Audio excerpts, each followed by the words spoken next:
સમાચારોમાં આગળ વાત કરીએ બીજા મહત્વપૂર્ણ સમાચારની તો આજથી 1 વર્ષ પહેલા આખો દેશ એ વાતથી ખૂબ ચિંતિત થયો હતો। દેશમાં ઓપરેશન સિંદૂરની 1 વર્ષ પૂર્ણ થઈ ચૂક્યું છે, ત્યારે આર્મી ચીફ ઉપેન્દ્ર દ્વિવેદીએ પાકિસ્તાનને લઈ એક કડક ચેતવણી આપી છે। ભૂગોળમાં રહેવું છે કે ઇતિહાસ બનવું છે, આવી વાત આર્મી ચીફ ઉપેન્દ્ર દ્વિવેદીએ કરી છે અને સાથે જ આતંકવાદને આશ્રય આપતા પરિણામો ભોગવવા પડશે। આતંકવાદીઓને આશ્રય આપશો તો નકશા પરથી ભૂસાઈ જશો। ઓપરેશન સિંદૂરની પ્રથમ વર્ષગાંઠ પર ઉપેન્દ્ર દ્વિવેદીનું આ મહત્વપૂર્ણ નિવેદન સામે આવ્યું છે। ભારતીય સેના આતંકવાદ સામે ઝીરો ટોલરન્સ નીતિ પર અડગ, દેશની સુરક્ષા અંગે સેના તરફથી આ મજબૂત સંદેશ છે તે આપવામાં આવ્યો છે અને સાથે જ આતંકવાદ વિરોધી કાર્યવાહી વધુ તેજ બનાવવાની પણ સંભાવના છે। સરહદી સુરક્ષા મુદ્દે કડક વલણ અપનાવવાનો આર્મી ચીફનો આ સંકેત છે કે આજથી 1 વર્ષ પહેલા એ આખા દેશમાં એ જે ચર્ચાઓનો માહોલ ગરમાયો હતો, જે રીતના એ જમ્મુ કાશ્મીર અને તેની આસપાસના વિસ્તારોની અંદર આતંકવાદીઓના અડ્ડાઓનો ભારતીય સેનાએ ખાત્મો કર્યો હતો, એટલું જ નહીં પણ પાકિસ્તાનની અંદર જઈ પણ ઓપરેશન સિંદૂર છે તે કર્યું હતું। આ ઓપરેશન સિંદૂર બાદ હવે દેશની અંદર જો પણ કોઈ આવી પ્રવૃત્તિઓને અંજામ આપશે તો તે દેશ એ નકશામાંથી ભૂસાઈ જશે, આવી વાત એ આર્મી ચીફ ઉપેન્દ્ર દ્વિવેદીએ કરી છે અને આ ચેતવણી સીધી જ ભારતના પાડોશી દેશ એવા પાકિસ્તાનને આપી છે। પાકિસ્તાન અનેક વખત આવી હરકત કરી ચૂક્યું છે, પણ હવે ભારત તેનો જડબાતોડ જવાબ દેવા માટે સક્ષમ છે, તૈયાર પણ છે અને સેના પણ હવે તેનો સીધો જવાબ એ પાકિસ્તાનને આપી રહી છે। મારી સાથે પ્રદીપ જોડાયેલા છે। પ્રદીપ, જે રીતના આજથી 1 વર્ષ પહેલા એ સિંદૂર ભૂસવાનું કામ કરનાર એવા નાપાક પાકિસ્તાનને ભારતે ઓપરેશન સિંદૂરથી જવાબ આપ્યો હતો, આજે એના 1 વર્ષ પૂર્ણ થાય છે અને આ 1 વર્ષ બાદ હજુ પણ ભારત એ વાતનો સંદેશ એ પાકિસ્તાનને આપી રહ્યું છે કે નકશામાં રહેવું છે કે પછી ભૂગોળમાં રહેવું છે। આવી પ્રવૃત્તિઓથી હવે તમારો ખાત્મો નક્કી છે। આ નિવેદન એ અત્યારે ખૂબ ચર્ચાઓમાં છે, શું વધારે માહિતી?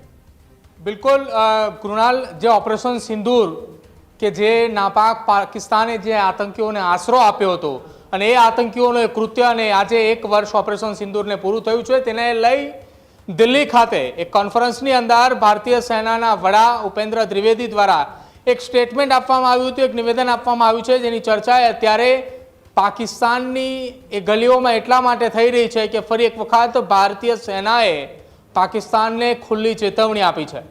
જો વારંવાર પાકિસ્તાન એ આવા આતંકીઓ સંગઠનોને સહારો આપે છે અથવા તો તેમના તરફથી આ પ્રકારનું કોઈ કૃત્ય કરવામાં આવે છે, તો આવનારા સમયમાં પાકિસ્તાને નક્કી કરવાનું છે કે તેમને આ દુનિયાની અંદર રહેવું છે, તેમની આ સ્થિતિ એ પાકિસ્તાન નામનો દેશ હયાત છે એ ભૂસાવવું છે કે શું, એમ એ ઇતિહાસ બનવું છે કે કેમ, તેવી વાત એ ભારતીય સેનાના વડા ઉપેન્દ્ર દ્વિવેદીએ કરી છે।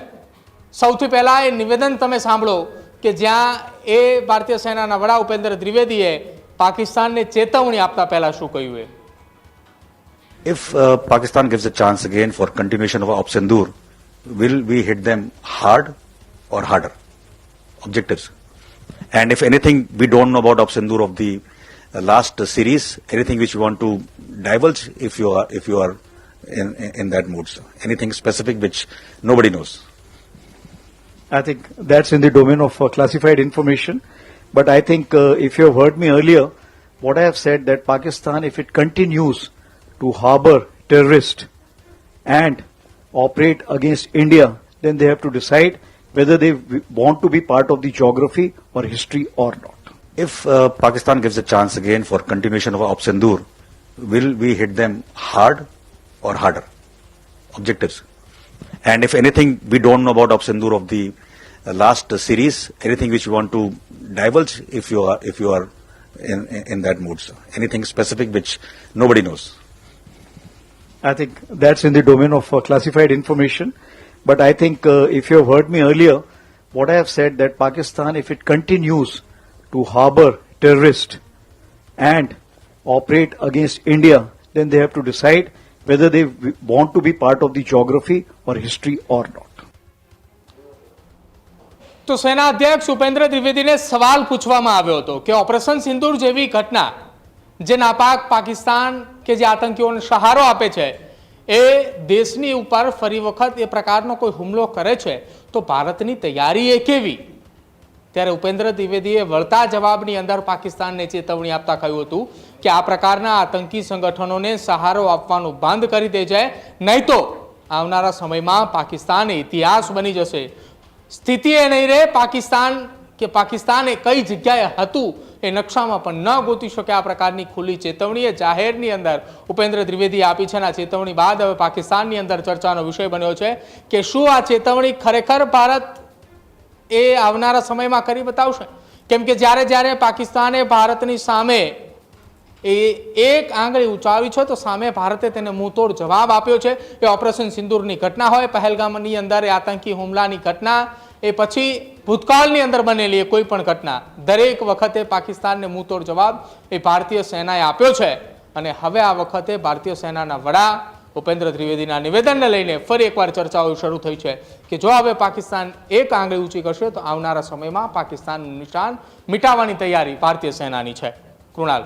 જી બિલકુલ, આભાર જોડવા બદલ અને જે માહિતી આપવા બદલ. તો જે રીતના ભારતીય આર્મી ચીફ એવા ઉપેન્દ્ર દ્વિવેદીએ સ્પષ્ટ એક સંદેશ આપ્યો છે, જે રીતના ભૂતકાળની અંદર પણ ભારતે ઓપરેશન સિંદૂર હોય કે પછી તે પહેલાં સર્જિકલ સ્ટ્રાઇક હોય, આ તમામ જે ઓપરેશનો કર્યા છે તેને લઈ પાકિસ્તાનને થરથર ધ્રુજવા માટે મજબૂર કરી દીધું હતું. એ પાકિસ્તાનના નેતાઓ એ ભીખ માગતા ફરતા પણ જોવા મળ્યા હતા, બીજા દેશો પાસે મદદ પણ માગતા જોવા મળ્યા હતા. ફરી એક વખતે ભારતે પોતાની તાકાતનો પરચો બતાવ્યો હતો. એને આજે 1 વર્ષ પૂર્ણ થયું છે અને હવે પણ ભારત ઉપર આવી કોઈ પણ આતંકી પ્રવૃત્તિઓને અંજામ આપવાનું કામ કરનારે પાકિસ્તાનને હવે નકશામાંથી પણ ગાયબ કરવાની ચેતવણી આર્મી ચીફ જનરલ એવા ઉપેન્દ્ર દ્વિવેદીએ આપી છે. જોવાનું રહેશે કે આગામી દિવસોની અંદર પાકિસ્તાન તરફથી આનો વળતો જવાબ આવે છે કે કેમ, અને પાકિસ્તાન આ વાતનો સ્વીકાર કરે છે કે કેમ. હજુ સુધી તમે અમારી ચેનલને સબસ્ક્રાઇબ નથી કરી તો અત્યારે જ ન્યૂઝરૂમ ગુજરાતને સબસ્ક્રાઇબ કરો, ફેસબુક અને ઇન્સ્ટાગ્રામ પર ફોલો કરો.